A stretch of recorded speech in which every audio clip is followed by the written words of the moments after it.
तो हेलो बच्चों, कैसे हैं आप लोग। आई होप आप सब लोग बहुत बढ़िया होंगे। तो आज हम भाषा भारती कक्षा 5 लेसन है हमारा 5 और लेसन का नाम है ईदगाह और इसके लेखक है मुंशी प्रेमचंद। इसके कुछ क्वेश्चन आंसर सॉल्व करेंगे। तो चलिए वीडियो को शुरू करते हैं। वीडियो को लाइक करें और चैनल को सब्सक्राइब करें। तो पहला प्रश्न है हमारा,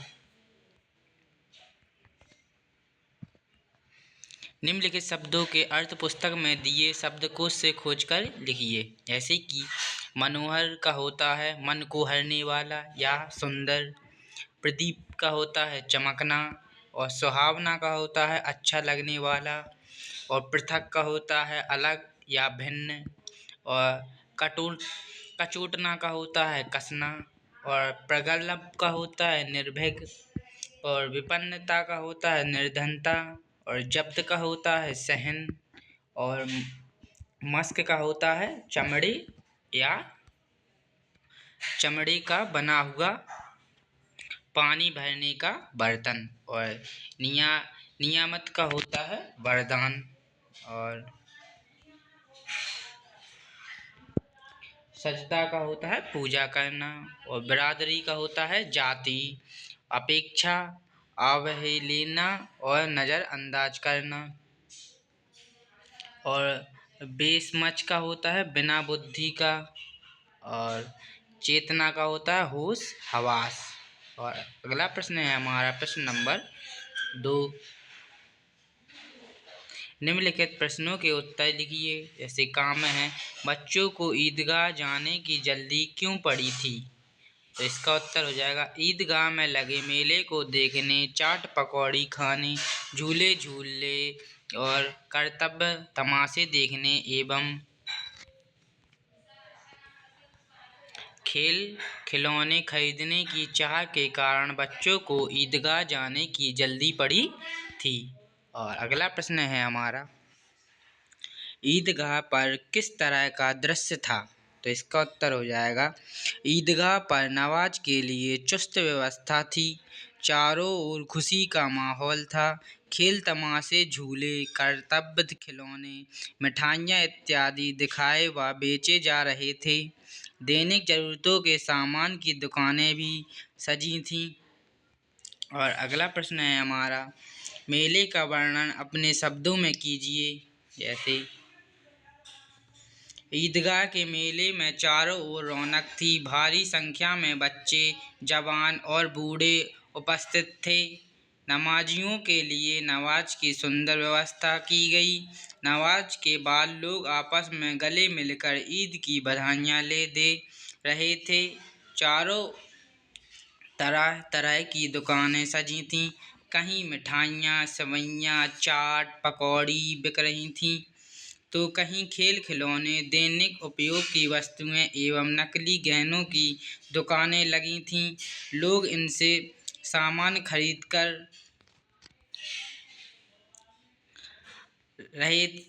खरीद रहे थे। मेले में झूले भी थे, बच्चे और उन पर झूलकर प्रसन्नता का अनुभव कर रहे थे, खेल तमाशे वाले अपने खेल व कर्तव्य दिखा रहे थे, सभी लोग सुंदर वस्त्र पहने थे, खुश दिखाई पड़ रहे थे। और अगला प्रश्न है प्रश्न नंबर घ, ईदगाह में कौन कौन सी दुकानें सजी थीं। तो इसका उत्तर हो जाएगा, ईदगाह में मिठाई चाट पकौड़ी खिलौने दैनिक जरूरतों की वस्तुओं नकली गहनों इत्यादि की दुकानें सजी थीं। और अगला प्रश्न है, नूरे का वकील कैसा सजा था। तो इसका उत्तर हो जाएगा, नूरे का वकील काला चोंगा, नीचे सफ़ेद अचकन के सामने की जेब में घड़ी सुनहरी जंजीर, एक हाथ में कानून का पोथा लिए हुए ऐसा लगता था मानो अभी किसी अदालत से बहस किए चला आ रहा है। और अगला प्रश्न है हमारा, हामिद ने ईद के मेले में चिमटा ही क्यों खरीदा। तो इसका उत्तर है, हामिद के घर में चिमटा नहीं था, तवे से रोटी उतारने समय अक्सर उसकी दादी के हाथ जल जाया करते थे। हामिद ने यह सोचकर चिमटा पाकर दादी प्रसन्न होगी। उसने ईद के मेले में चिमटा खरीद लिया। और अगला प्रश्न है हमारा, हामिद के चिमटे को देखकर दादी नाराज क्यों हुई? क्या दादी की नाराजगी वास्तविक थी? तो इसका उत्तर हो जाएगा, दादी ने जब यह देखा कि हामिद ने दोपहर भर ना कुछ खाया और ना कुछ पिया, बल्कि दिए गए 3 पैसे का उसके लिए चिमटा खरीद लाया, तो वह नाराज हुई। उसकी यह नाराजगी वास्तविक नहीं थी। जब हामिद ने दादी को चिमटा लाने का कारण बताया तो दादी से रहा ना गया और उसने उसे गले लगा लिया। और अगला प्रश्न है हमारा, प्रश्न नंबर 3, किसने कौन सा खिलौना खरीदा?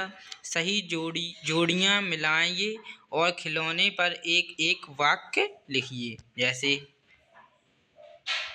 यहाँ पे है मोहसिन, तो इसने भिश्ती, और है महमूद, तो इसने सिपाही, और हामिद, तो इसने चिमटा, और नूरे वकील।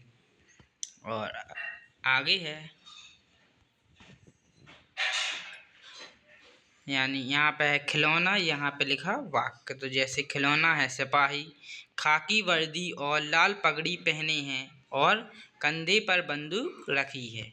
और अगला है भिश्ती, यानी कमर झुकी हुई है, ऊपर मास्क रखे हुए है। और अगला है वकील, काला चोंगा, नीचे सफ़ेद अचकन, अचकन के सामने की जेब में घड़ी, सुनहरी जंजीर, एक हाथ में कानून का पोथा लिए हुए। और अगला है चिमटा, लोहे का बना हुआ मजबूत, रसोई के घर बहुत उपयोगी है। और अगला है प्रश्न नंबर 4, रिक्त स्थानों की पूर्ति कीजिए। जैसे यहाँ लिखा है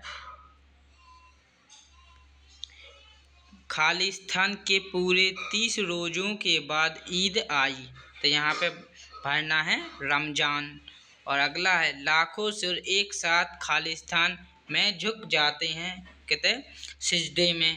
और अगला है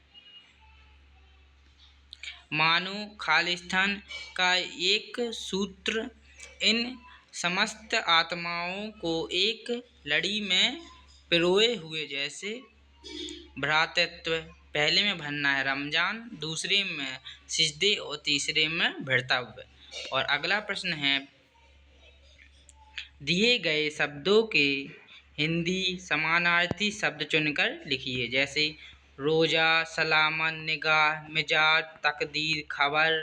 तो इनका समानार्थी शब्द होगा। जैसे रोजा का उपवास, सलामत का कुशल, और निगाह का दृष्टि, मिजाज का स्वभाव, तकदीर का भाग्य, खबर का समाचार, और जहान का संसार, अजीब का विचित्र। और प्रश्न नंबर 2 है हमारा, निम्नलिखित मुहावरों का वाक्य में प्रयोग कीजिए। जैसे मुँह चुराना, नज़र से बचना। और इसका वाक्य प्रयोग होगा उधार लेकर बेईमान ग्राहक मुँह चुराने लगते हैं। और खा है उल्लू बनाना, यानी मूर्ख बनाना। और इसका वाक्य प्रयोग हो जाएगा सुधीर ने खेल खेल में रीना को उल्लू बना दिया। और अगला है बाल बांका ना होना, यानी नुकसान ना पहुंचाना। तो इसका वाक्य प्रयोग होगा इतनी ऊंचाई से गिरने पर भी राजू का बाल भी बांका ना हुआ। और अगला है सुरलोक सुधारना, यानी मृत्यु होना। जैसे इसका वाक्य प्रयोग है मेरी दादी जी पिछले माह स्वरलोक सुधार गईं। और अगला है गदगद होना, यानी प्रसन्न होना। वाक्य प्रयोग पुत्री की सफलता पर उसके माता पिता गदगद हो उठे। और अगला प्रश्न है दिए गए शब्दों के बहुवचन बनाइए। जैसे खिलौना का हो जाएगा खिलौने और खिलौनों, और लड़का लड़के लड़कों। और यहाँ पे लिखा है औरत, तो औरतें औरतों, और पैसा पैसे पैसों। और अगला प्रश्न है प्रश्न नंबर 4,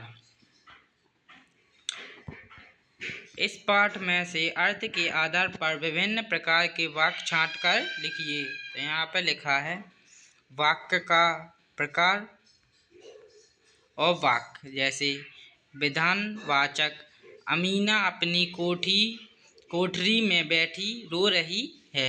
और निषेधात्मक यानी दादी के पास चिमटा नहीं है। और प्रश्नवाचक, क्यों नहीं कुछ लेकर खाता। और चौथा है विस्मयादि बोधक, यानी देखो ना एक दुकान पर मानो होगी। और अगला है अज्ञातवाचक, यानी चटपट दूल्हे से आग निकाल कर उसे दे दी। और अगला है इच्छाबोधक, बच्चे को खुदा सलामत रखे। और संदेह बोधक, यानी दूसरों के खिलौने लेते देख उसका मन कितना ललचाया होगा। और अगला है संकेतवाचक या तर्क बोधक, यानी रमजान के पूरे 30 रोज़ों के बाद ईद आई।